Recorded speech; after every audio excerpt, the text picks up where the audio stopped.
You've just stepped into the Midlife Revolution Unleashed, your space to ignite possibility, redefine purpose, and embrace the power that comes with age and experience. Co-hosted by yours truly, Coach Wayne. And I'm Coach Stacey M. Lewis. We are two seasoned coaches focused on the midlife community of color. This isn't just a podcast, it's a movement. In a world that sometimes forgets the power and the wisdom that comes with age, we are here to ignite a revolution and rewrite the narrative of this incredible journey.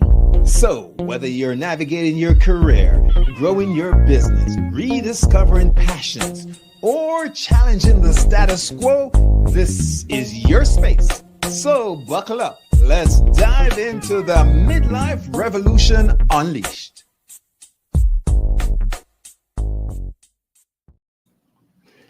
Hey, good afternoon, everyone. This is Coach Wayne riding solo today on Midlife Revolution Unleashed. It's the 23rd of what are we at? The 25th of March. So we're deep in the first quarter, and I hope that you have been doing well thus far.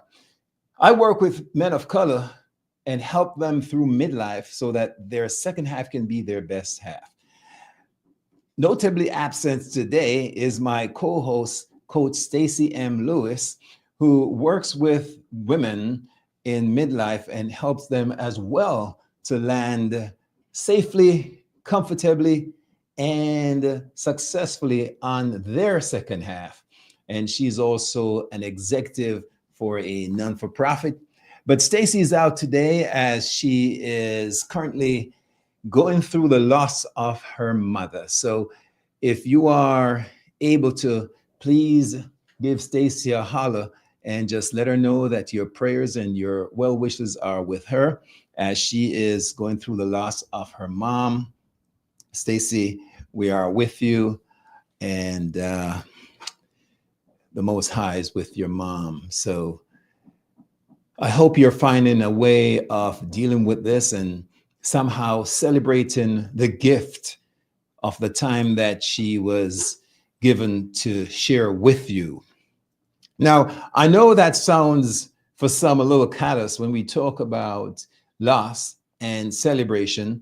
Just this past couple of weeks ago, I was asked to be a participant in the celebration, the memorial celebration of a very dear friend and mentor, Dr. Cynthia Grace, who has left us.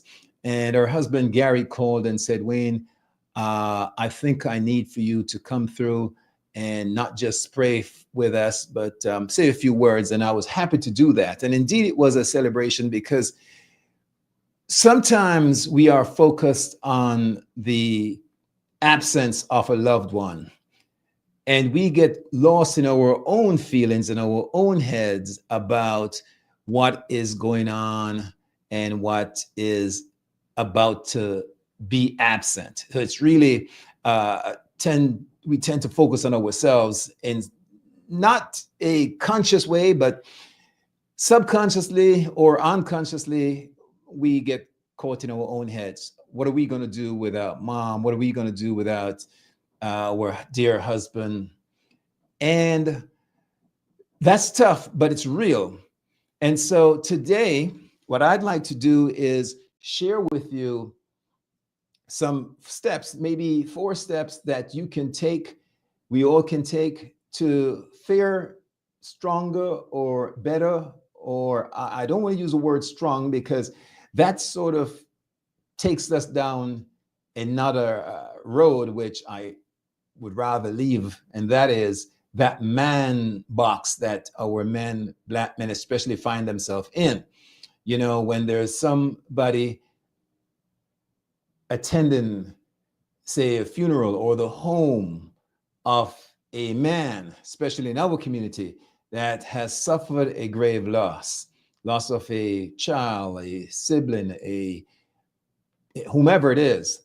Oftentimes we go over and we hug that man or we pat him on the shoulder, and what do we say? Stand strong for the family, bro. Stand strong for the family. It's unnecessary. It's probably unkind, because mourning and grieving is a natural part of the human psyche. And emotionally, we have to be able to release. And so today I want to talk to you all about how we do that in a way that allows us a chance to let it out and to soothe ourselves or process however we will. There is no time frame and no special right or wrong way to mourn and to grieve, but it is. So let's start off with the 5 stages that one goes through in terms of having a loss. And by the way, these are not just stages that you go through in the way of a loss to a deceased person, someone who has passed on, transitioned, but also in the way of relationships after a divorce, a separation. You know, a child moves away and just blocks us out of their life, so to speak. We go through these areas of mourning, and sometimes not always in this order, but here they are, the 5 stages of separation and mourning. Let me. So today we're talking again about healing hearts, coping with the loss of a loved one, and now let's talk about the 5 stages. There's denial, and you must have all remembered hearing for the first time that someone you know just didn't make it the next morning, and you probably saw them last week, spoke to them, went to their event, even you were planning to do something together, perhaps a cruise in the future. The fact is that they're very alive and well in your mind because that's how you saw them last, or not. You may have seen them and had a sense that they were going to be gone soon. But man's time is not God's time. And so we're never ready, no matter what. And so when we hear the news, or when the person whom we love is no longer with us, a divorce, unless it's a very toxic divorce, but even then, the habit of having the person around, there's a sense of denial. We almost can't believe this is happening to us. This is not true. This is not happening. And so after the denial, there's the period as well of anger, and anger sets in because you're figuring, why my father, when he passed, he was the youngest of several brothers. And when he passed, I remember my uncle in New York, when I went to visit with him, older brother, he just started crying. He says, why him? Why not me? God, take me. Look at me. You know, I'm ill. I'm in pain. Hilton, my dad's name. He's young. Why not me? And he was angry. He was angry with God. And we oftentimes get to that place where we are angered because perhaps something that we didn't quite get done, or we wish we had done differently in terms of the relationship. And so I tell people all the time, the men that I work with in coaching, it makes sense to re-examine your values. You're busy sometimes, you're too busy planting flags, taking care of the world of business, and you forget and take for granted that the people that you left at home are always going to be there. And when you lose somebody, unfortunately, there is this anger and guilt. And then there is the bargaining phase. The third phase that is mentioned here is the bargaining phase. And that's the phase where you start really having that conversation with your creator or even with yourself. And you start wishing that it hadn't gone that way. You start putting your cards on the table. If only I had known. You know, they say that nobody goes to their deathbed saying that they wish they had put more hours in at the office. we start hoping that we had spent some time, that office time, finding work-life integration, right? Finding a chance and making the time to sit with people who really matter and sharing with them the things that really matter. Relationships, they matter. And so when we are facing loss and grieving, we put the bargaining chips out, and it's a little too late for that. And then there is depression. And this is one that, by the way, can stay with us for a very long time. Depression. And people oftentimes get so depressed that they forget about self-care. Don't comb their hair, don't change their clothing, even stop taking baths or not regularly, drinking, drugging, driving recklessly. Depression, just getting away from folks and burying themselves deeply in a dark space. Well, it's easy to say to someone, snap out of it, don't get depressed. But when it gets to that stage, oftentimes, and we'll talk about that, intervention is necessary. And then there is the stage of acceptance. When you've lost someone that you care about deeply in love, there's acceptance as the final phase. And acceptance doesn't mean if the person had a lifestyle that you didn't condone and you accepted that they drove themselves to their early death, for example. Acceptance doesn't mean that you're condoning it. Acceptance just means that you are accepting, you're receiving the reality for what it is. You no longer have to walk by that window looking for that person, hoping that one day they're going to show up and this was all a bad nightmare. You have come to grips with the reality that they have moved on. And so once you have gone through that, it's time to pick your life up and deal with what is, not as you would have it be. So I want to share with you four strategies that can help to not overwhelm you in the grieving process of a loss of a loved one.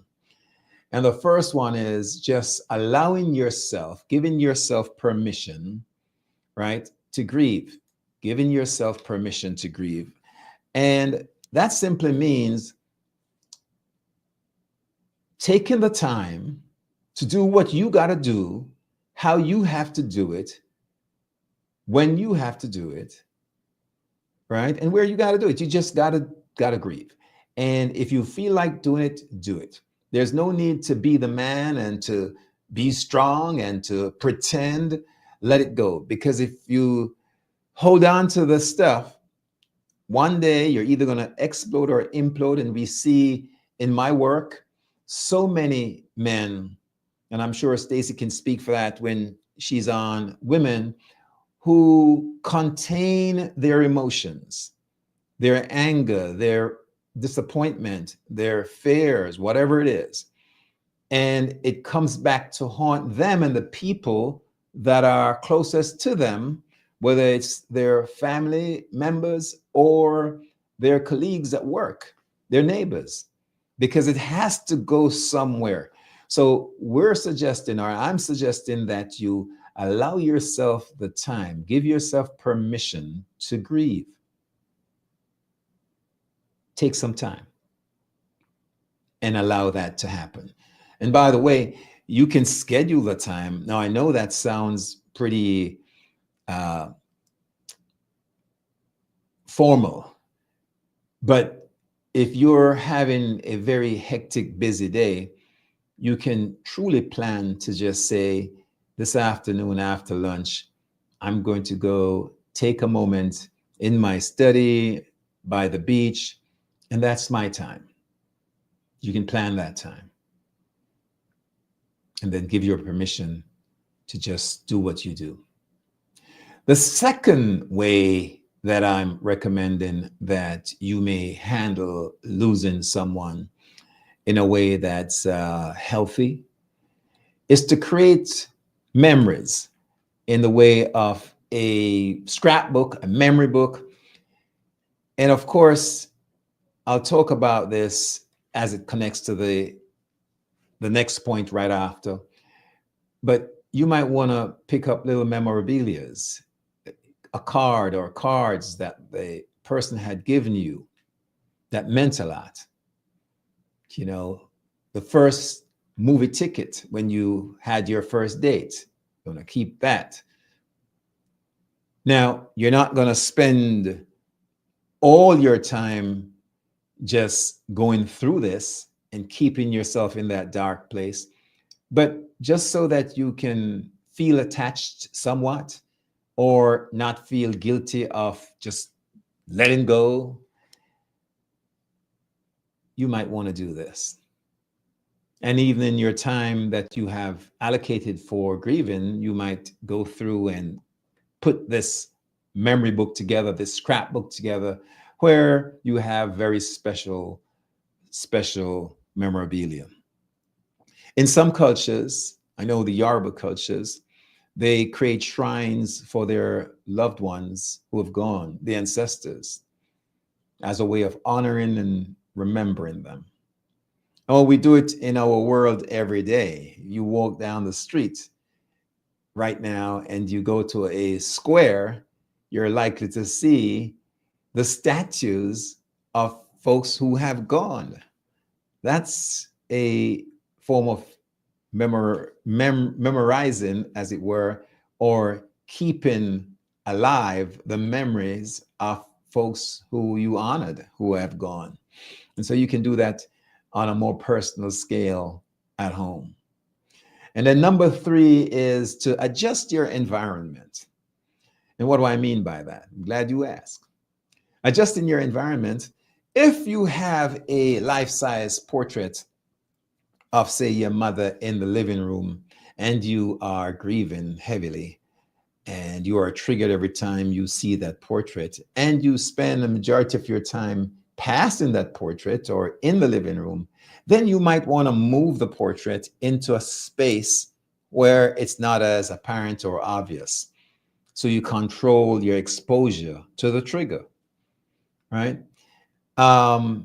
If you had a collection of items that you collected together and they're sitting openly out, well, it's okay. Give yourself permission. You can move those on to another family member or sell them. See, one of the things that a lot of folks are not willing to accept is that when you survive your spouse, your family member, whomever it is, you get caught up in this mode of sorrow. It's a vicious cycle oftentimes. You can't get out of it. But for the most part, if you were able to check in, the person who has moved on would probably just be happy to know that you are happy, that you have moved on, that you're doing well. And so, as part of honoring that memory, do well as best as you can. And number 4, and this is a big one. And again, I go back to Black men, but this is a man thing across the board. And that is showing your emotions. We have oftentimes a low level of emotional intelligence because we have been brought up to believe that men don't cry, that you got to toughen up, that you got to be hard, that you, again, be strong for the family. You know, don't be a crybaby, man up. And what does it all mean? I think that there's a difference with just breaking down out of control. You may need some intervention there. But if you are able to allow yourself the reality to be human and to feel and to express, that's being manly. That's manning up. Think about it.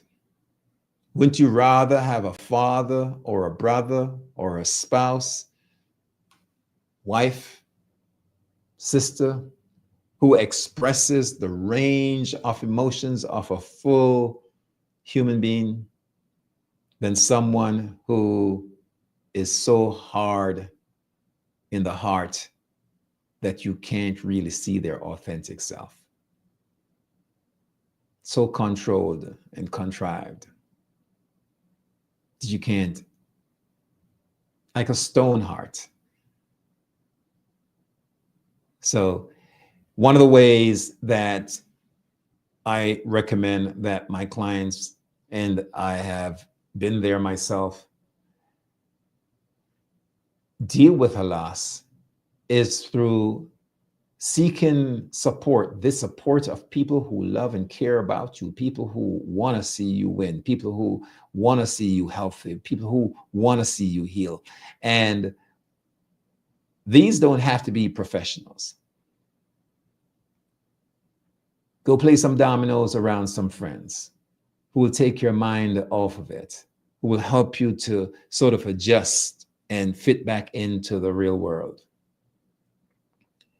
And be willing to hire a therapist, a trained, licensed therapist, one who will listen and allow you to just pour out and give you feedback or guide you in a healthy and helpful way. And then, of course, there are the coaches, life coaches, grief coaches, who also, as trained professionals, can help you to moderate and monitor your feelings during the course of a loss of a loved one. These are things that are powerful. And these are things that can get you through your day with some sunlight rather than a deep, dark abyss during the course of a loss. So it's possible to mourn and to grieve, and you should. And there's no limits in terms of the time frame that you set for yourself or others. Be kind and gentle to yourself. But as you do this, just be mindful. Be in the present. And be intentional. So here's some takeaways just to wrap up. I want us to look at these as take-homes for us that you can do for yourself or share with somebody that you care about. Remember to give the mourner or the person who is grieving permission. That could be yourself. Give yourself time, space, the energy to mourn, just permission to grieve. It's okay. This is my time to grieve. Give yourself that time. And then number two, don't forget to create memories that can last, but at the same time, you want, put it this way, you want lasting memories, but at the same time, you don't want to be immersed in that to the point where you keep triggering yourself over and over. So bring out the book, the memorabilias, when you want them out, but don't spend all your time just going through and over all this stuff. Oh, I got to go through the jewelry box again. And you've done this every day, 4 times a day. That's self-defeating. Don't do that. And number 3, control your space and environment.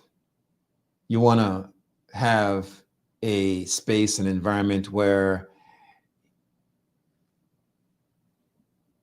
it's not a living shrine. You don't want to feel like you're in a mausoleum where everything around you is a part of the deceased. Your college kid goes off to school and they're married and gone, and yet you still have the same SpongeBob SquarePants bed sheets and pillowcases, and that room has not been touched. Let it go already. Move on. You got to move forward. right?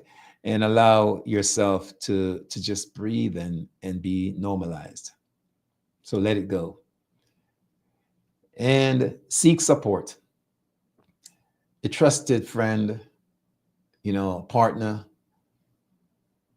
a trained professional therapist, coach, someone that can hear you and don't judge you and support you, and someone who's not enabling you at the same time.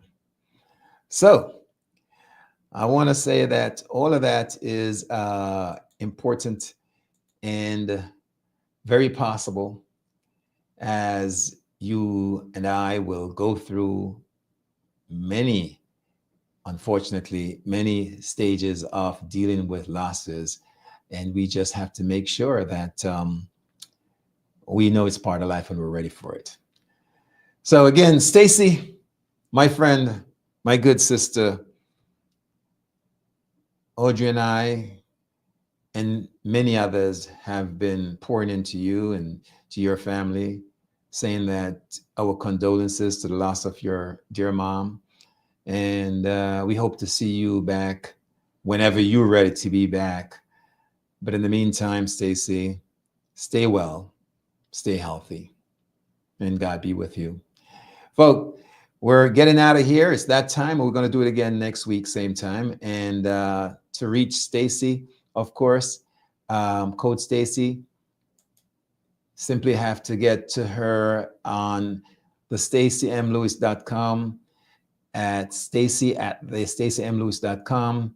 And for myself, I'm Wayne, the VIP coach. You can find me at Wayne Dawson VIP at Gmail for my personal email. Make it fast for the folks who are listening here. Or go to my site, which is VIPtransformativeliving.com, VIPtransformativeliving.com. And do me a favor. Go in there and hit the book a call so that you can have a gifted call with me to see if we're a good fit and we can work through something together. So until next time, same place, I'll see you at the top. And there you have it, folks. This week's episode of the Midlife Revolution Unleashed. Hey, we truly appreciate your spending this time in this space with us. Join us next week at the same time as we dive into relevant topics and present solutions to spark new thinking and empower your midlife journey. And don't forget, if you enjoyed today's episode, let us know in the comments and share it with others. And of course, remember to subscribe, share, like, hit that notification bell. You are the Midlife Revolution Unleashed. I'm Coach Stacy, and I'm cheering you on. And I'm Coach Wayne, and I'll see you at the top.